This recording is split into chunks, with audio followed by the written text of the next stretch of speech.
tokoh yang bernama Celsus ini menulis kitab yang memfitnah Maria bahwa Maria itu hamil bukan dari Roh Kudus, tetapi dari hasil perkosaan seorang perwira Romawi bernama Pantera. Dalam nama Bapa dan Putra dan Roh Kudus. Amin.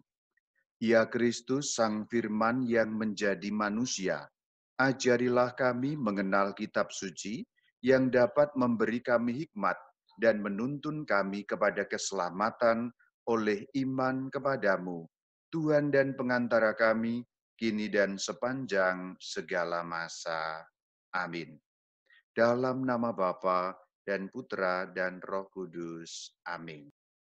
Yuk kita lihat bagaimana Natalan bersama Matius. Yang saya maksudkan tentu saja adalah mendalami teks-teks Injil Matius seputar kisah-kisah Natal. Ini subjudul pertama 5 wanita, nanti subjudul yang kedua saya bicara mengenai Yusuf atau mengenai Yosef. Itu urutan silsilah, berarti isinya adalah nama-nama garis keturunan, generasi-generasi. Dan dari segala nama yang didaftar dalam Injil Matius, bab pertama tadi, boleh dikatakan semuanya atau hampir semuanya adalah laki-laki. Pada zaman kuno itu ada yang disebut ya kebudayaan kultur patriarki. Kekuasaan itu di tangan kaum laki-laki, perempuan itu dianggap rendah.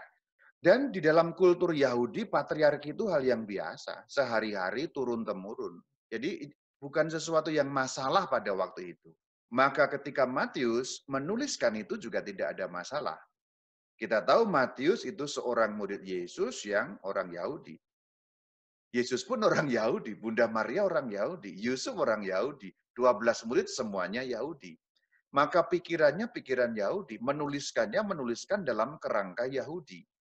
Tetapi aneh bahwa di dalam deretan nama tadi agak mengherankan, Matius menampilkan 5 wanita, termasuk Maria, Ibu Tuhan. Wanita yang pertama itu Tamar, nah itu fotonya Tamar. Rahab itu yang kedua, seperti itu ceritanya. Kemudian Ruth, mungkin agak terkenal kalau perempuan yang ini Ruth. Selanjutnya istri Uria, ini lebih terkenal.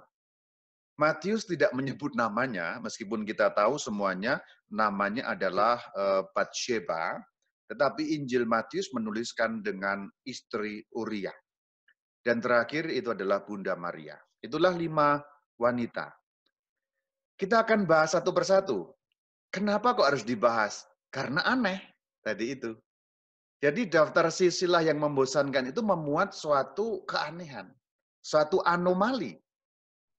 Teks silsilah orang Yahudi, ditulis oleh orang Yahudi, menceritakan mengenai cerita orang Yahudi, tetapi menampilkan wanita. Ini aneh. Kenapa kok Matius menuliskan itu? Kita mulai dari Tamar, yuk. Kita mulai dari Tamar. Tamar itu menantunya Yehuda. Tahu Yehuda itu siapa ya? Nama Yehuda itulah yang kemudian menjadi nama yang diturunkan untuk anak cucunya, untuk generasi keturunannya. Kalau sekarang kita mengenal nama Yahudi, itu dari kata Yehudim, akarnya ya nama Yehuda ini. Berarti orang Yahudi adalah anak keturunan Yehuda. Yehuda itu siapa? Salah satu anak dari Israel. Israel itu nama orang, alias siapa? Yakov. Yakov itu siapa? Yakub. Yakub anaknya Yitzhak, Yitzhak anaknya Abraham. Abraham, Yitzhak, Yakov. Atau dalam bahasa Indonesia Abraham, Ishak, Yakub. Tamar itu menantunya Yehuda. Dikawinkan dengan anaknya Yehuda, itu yang bernama Er. Ya, Er itu anak sulung, anak pertama. Yehuda sudah punya 3 anak pada waktu itu, Er, Onan, dan Shelah. Jadi Tamar dikawinkan dengan anak sulung, tapi kemudian Er itu mati sebelum punya anak. Menurut peraturan pada zaman itu, kalau kakak itu mati, kakak laki-laki maksudnya, mati tanpa meninggalkan anak, adik laki-laki dari yang mati itu harus mengawini jandanya.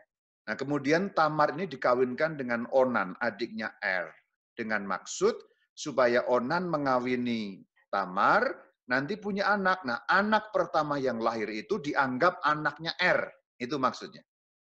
Jadi garis keturunan R tidak hilang, itu yang dimaksudkan dengan peraturan pada zaman itu. Tetapi sayangnya Onan kemudian mati. Masih ada satu anak kan, Shela namanya. Tapi Yehuda ini rupanya takut. Waduh, nanti kalau saya kawinkan Shela jangan-jangan mati juga nih. Kayaknya si Tamar ini perempuan bahaya. Ternyata zaman dulu sudah ada pemikiran tahayul seperti itu juga. Jadi Yehuda itu takut kalau Shela mati karena kawin dengan Tamar. Karena Er mati, Onan mati. Jangan-jangan Shela modar juga gitu. Maka ditahan. Jadi Yehuda nggak mau mengawinkan Shela, ditahan-tahan sehingga perkawinannya itu tertunda terus sampai tidak terjadi. Nah kemudian Tamar tahu bahwa Yehuda itu nipu. Maka untuk memperoleh kembali haknya, karena Tamar punya hak. Tamar punya hak memiliki keturunan, dalam arti memiliki keturunan dari anaknya Yehuda. Tamar berpura-pura jadi pelacur. Dan dasar Yehuda pada waktu itu dia pergi untuk menggunting bulu domba, nakal, nakal. Ini bapak-bapak nakal ini. Jadi membeli pelacur yang sebenarnya Tamar yang sedang menyamar. Maka itu gambarnya itu menutupi muka itu memang seperti itu. Sehingga Yehuda tidak tahu. Jadi Yehuda merasa membeli pelacur, tapi pelacur itu sebenarnya menantunya sendiri. Tamar hamil oleh Yehuda. Jadi ruwet kan ceritanya. Nah kemudian akhirnya diselidiki. Terbukti Tamar itu benar, Yehuda salah. Kemudian Yehuda mengakui anak dalam kandungan Tamar itu dua orang, Peres dan Serah. Meskipun Tamar benar, tapi cara mendapatkan haknya, haknya kan memperoleh keturunan. Kenapa sih perempuan harus memperoleh keturunan? Nah ini penting juga kita bahas. Karena pada zaman kuno, perempuan yang tidak memiliki anak, mohon maaf ini zaman kuno, kalau Anda yang mendengar sekarang itu mungkin ada yang tidak memiliki keturunan, ini tidak berlaku untuk sekarang. Ini pikiran orang zaman kuno. Ini nyambung juga nanti dengan kitab Injil kan, ketika kita mengetahui istri Zakaria tahu siapa Elizabeth pada masa tua tidak memiliki anak, ya mereka sedih sekali. Juga kalau kita kembali ke perjanjian lama, Sarai pada waktu itu tidak punya anak, ya sedih sekali.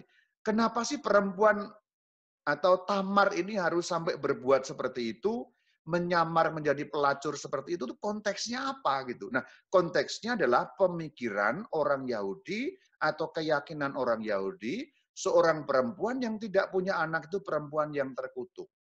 Kalau untuk kita sekarang kan membingungkan, ini ngapain sih Tamar tuh harus seperti itu, kok ngotot banget harus sampai nyamar jadi pelacur. Oh, konteksnya harus kembali dong. Kembali ke sekian ribu tahun lalu, lebih dari 3.000 tahun yang lalu. Karena orang Yahudi, perempuan yang tidak punya anak itu manusia terkutuk.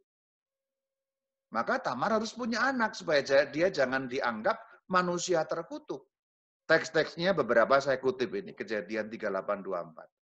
Dikabarkanlah kepada Yehuda, Tamar menantumu bersundal. Nah dituduh kan, bersundal. Bahkan telah mengandung dari persundalan itu. Yehuda pada waktu itu belum tahu. Bawalah perempuan. Perempuan itu maksudnya Tamar supaya dibakar, mau dihukum. Karena Yehuda tidak tahu bahwa itu dia yang berbuat. Nah kemudian dalam ayat 26 Yehuda berkata, ini setelah ada persidangan gitu ya. Bukan aku. Maksudnya bukan aku yang benar. Aku salah itu maksudnya. Tamar itu yang benar. Karena apa? Dia mengakui, aku tidak memberikan kepada Shela. Karena Shela itu haknya Tamar sebenarnya. Itu konteksnya. Jadi Tamar berbuat tercemar. Tamar berbuat tercemar demi mendapatkan haknya itu. Ini tokoh pertama yang disebut dalam silsilah. Tamar. Nomor 2, Rahab. Untuk mengetahui siapa Rahab harus membaca kitab Yosua. Yosua itu konteksnya kira-kira 1.200 tahun sebelum Tuhan Yesus. Maka kalau kita lihat dari sekarang itu berarti ya 3.200-an tahun. Rahab ini pelacur dan ini wanita Kanaan, berarti bangsa pagan, orang kafir.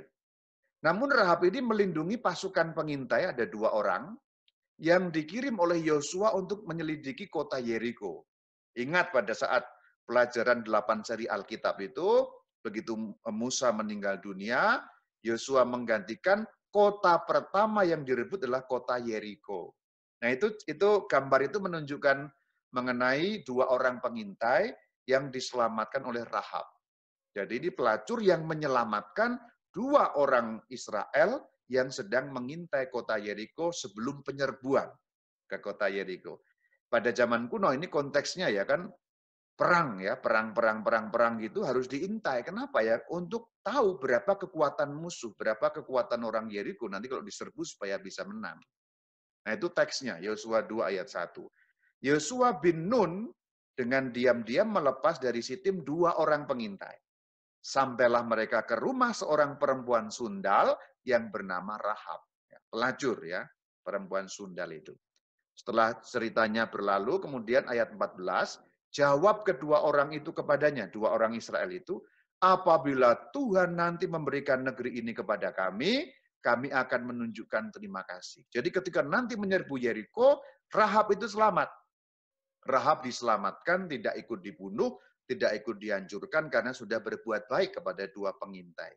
Tapi kita tahu dia itu pelacur. Dan tokoh pelacur ini masuk di dalam apa? Genealogi yang ditulis oleh Matius. Lanjut. Rut. Rut perempuan baik-baik, bahkan cenderung boleh dikatakan hatinya mulia. Dia sampai tidak tega meninggalkan mama mertuanya. Jadi sebenarnya orang Moab, bangsa kafir. Ia janda seorang Israel. Suaminya mati.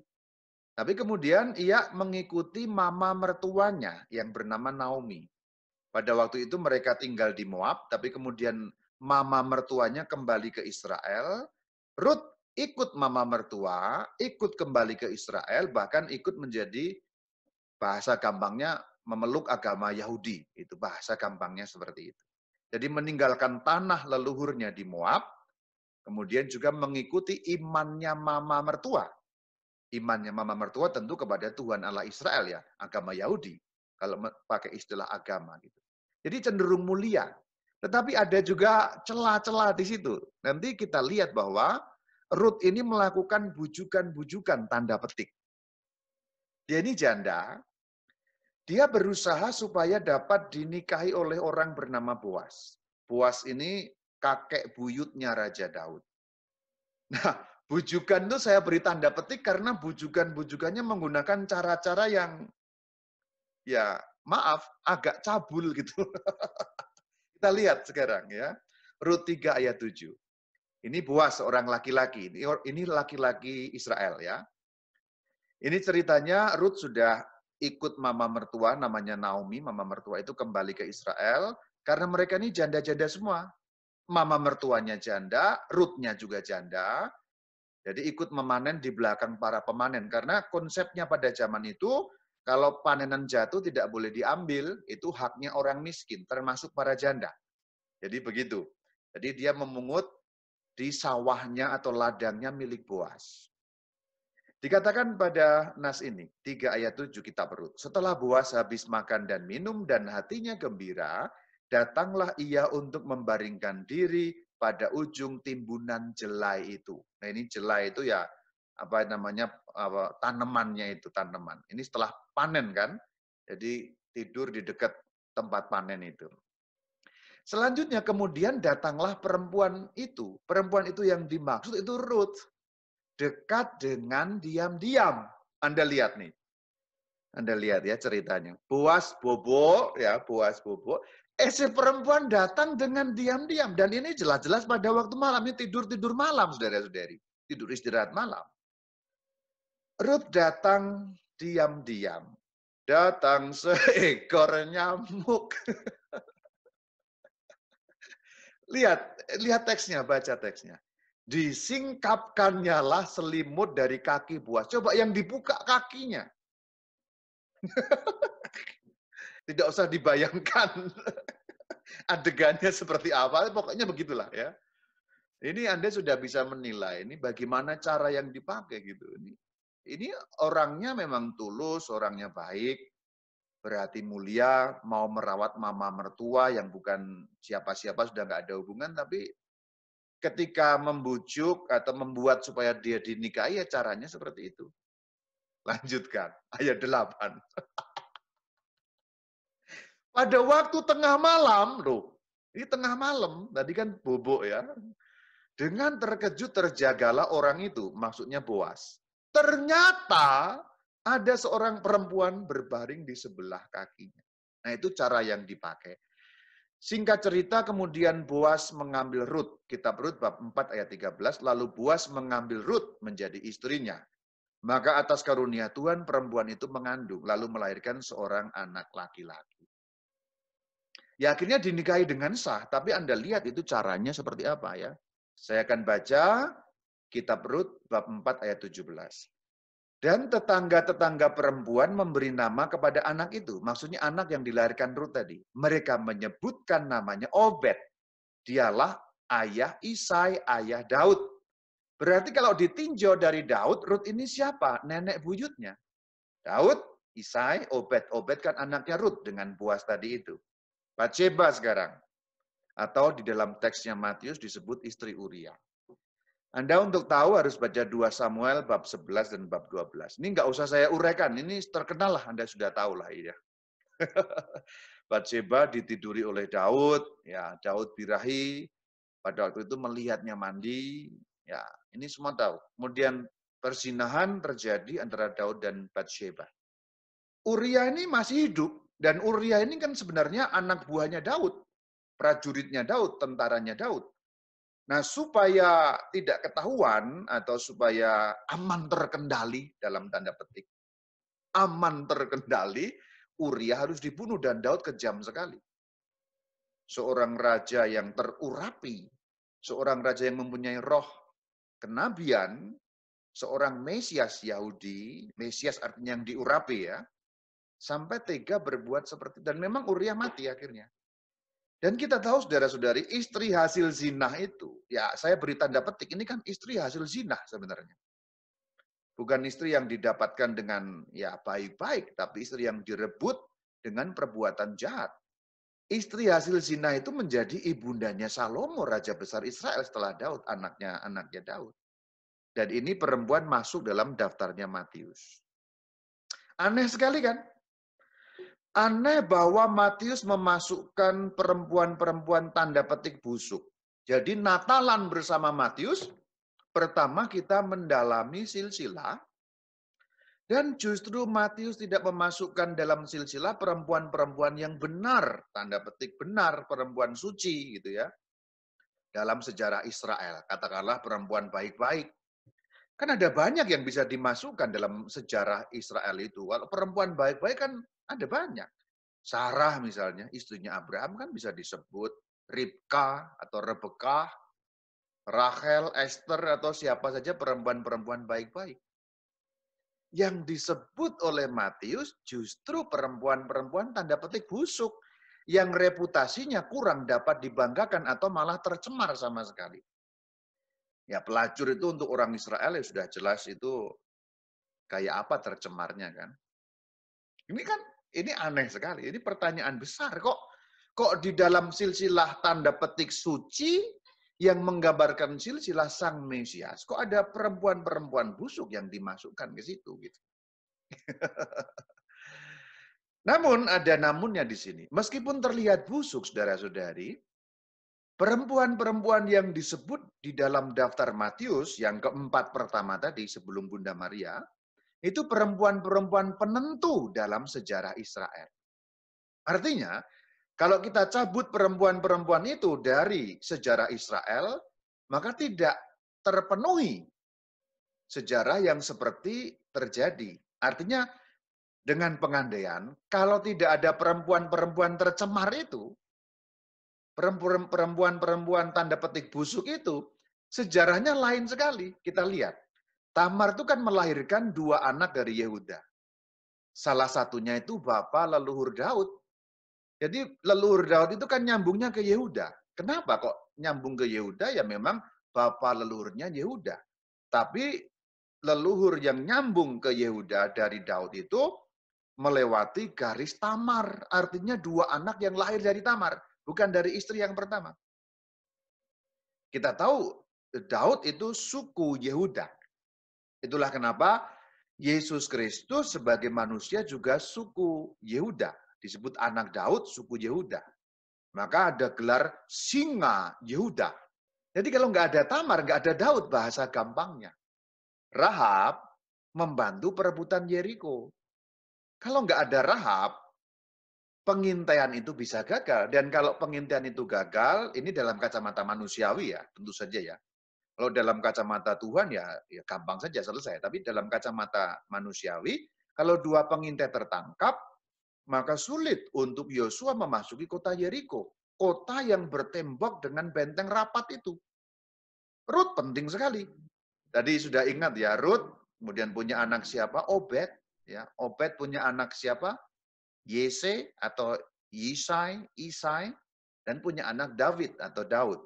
Jadi gampangnya kalau Rut nggak melakukan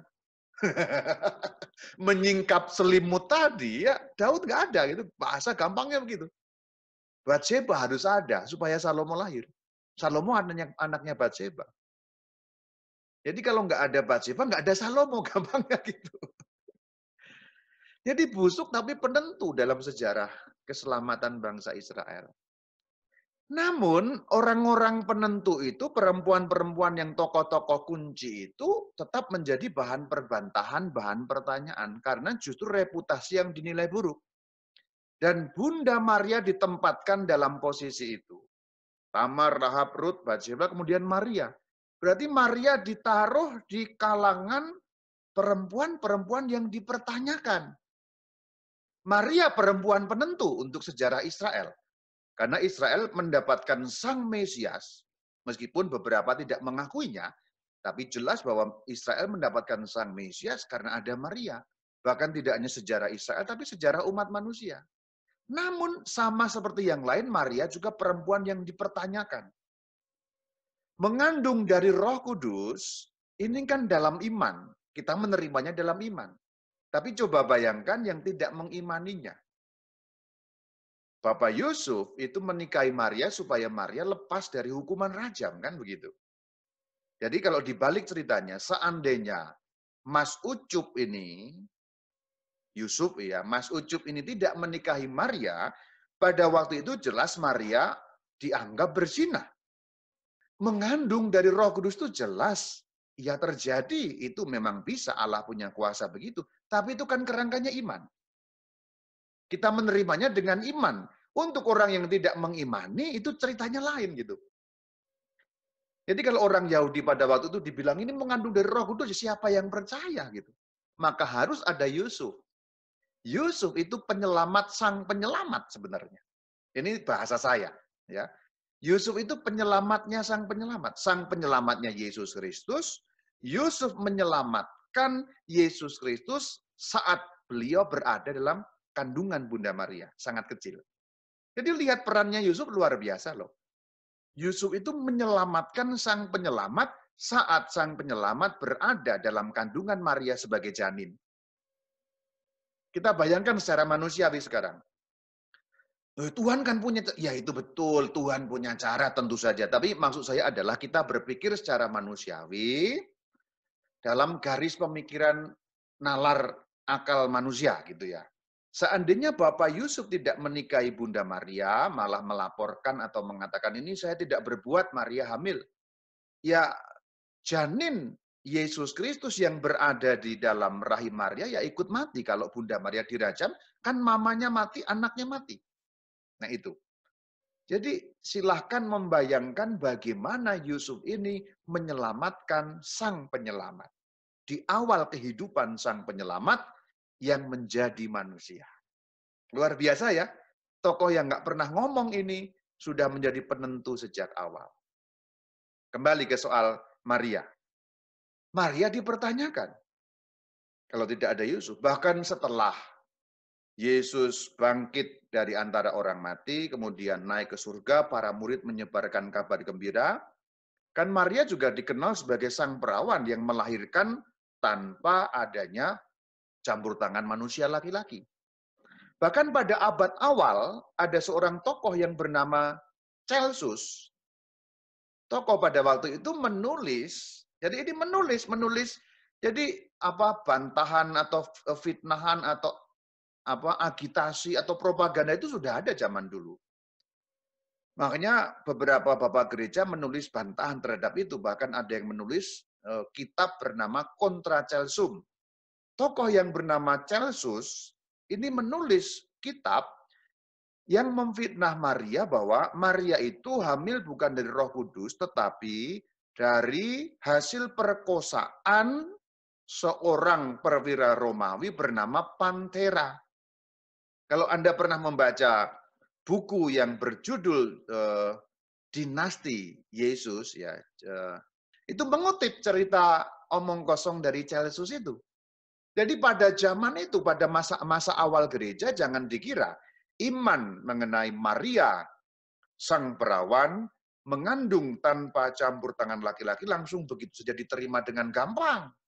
Tidak. Jadi diperbantahkan, dipertanyakan. Nah, Matius sudah mengantisipasi itu dengan menuliskannya di dalam deretan tadi itu.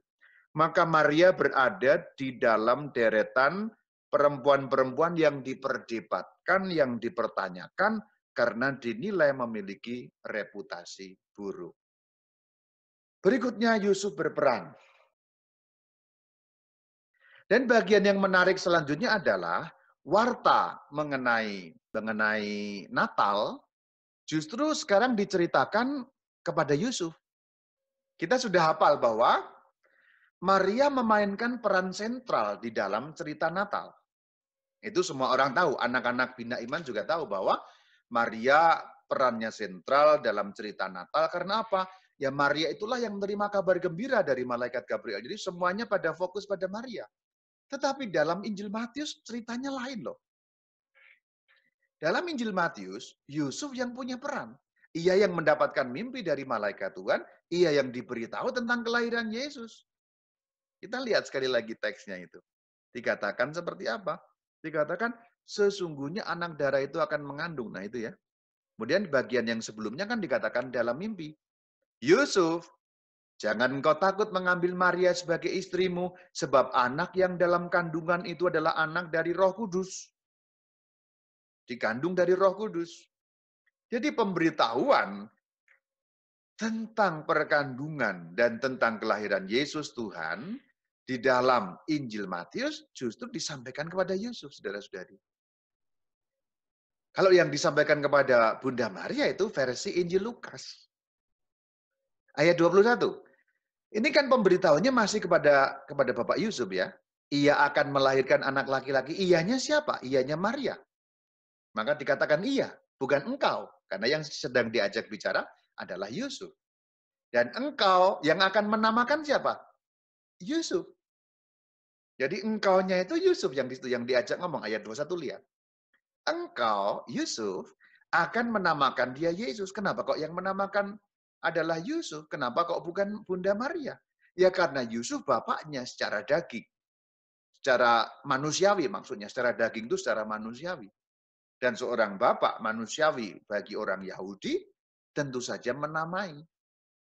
Itulah kenapa Yesus Kristus disebut garis keturunan Daud, suku Yehuda. Karena garisnya dari Yusuf. Maka dikatakan dalam ayat 20, Yusuf anak Daud. Bahkan pemberitahuan tentang nama itu pun disampaikan kepada Yusuf. Engkau akan menamakan dia Yesus. Nah itu dikatakan. Atau dalam bahasa yang lebih gamblang, kalau mau diparafrasakan, Cup, Yusuf maksudnya, nanti kalau anak itu lahir, kamu kasih nama Yesus ya, kira-kira begitu. Kenapa kok dinamai begitu? Karena ada artinya dikatakan menyelamatkan umatnya. Jadi Yesus itu kan ucapan Latin, ucapan Yunaninya Yesus, ucapan Ibraninya Yehoshua. Yosua atau Yosua. Yehosua itu artinya Tuhan menyelamatkan. Maka dikatakan dialah yang akan menyelamatkan umatnya. Nah inilah peran Yusuf. Kenapa kok Matius menekankan peran Yusuf? Tentu saja karena Matius orang Yahudi. Dan Matius menulis Injilnya pertama-tama untuk kalangan Yahudi. Pertama-tama ya. Bahkan menurut beberapa bapak gereja, justru Matius ini menulis awalnya tidak di dalam bahasa Yunani. Awalnya diceritakan menulis dalam dialeknya sendiri, yaitu bahasa Ibrani. Kemudian diterjemahkan kepada bahasa Aram, tetapi yang salinan bahasa Yunaninya lah yang sampai kepada kita. Maka sebagai orang Yahudi yang menulis untuk orang Yahudi, sudut pandangnya Yahudi. Yahudi sudut pandang ayah tentu saja. Sehingga di sini mau memperlihatkan bahwa Yesus Kristus itu ada garis keturunan Daud. Maka kemesiasannya sah. Karena Mesias datang dari keturunan Daud. Jadi kalau dijelaskan dari sudut ayah kan seperti itulah yang terjadi. Begitu saudara-saudari, Natalan bersama Matius pada bagian yang pertama. Shalom Aleichem.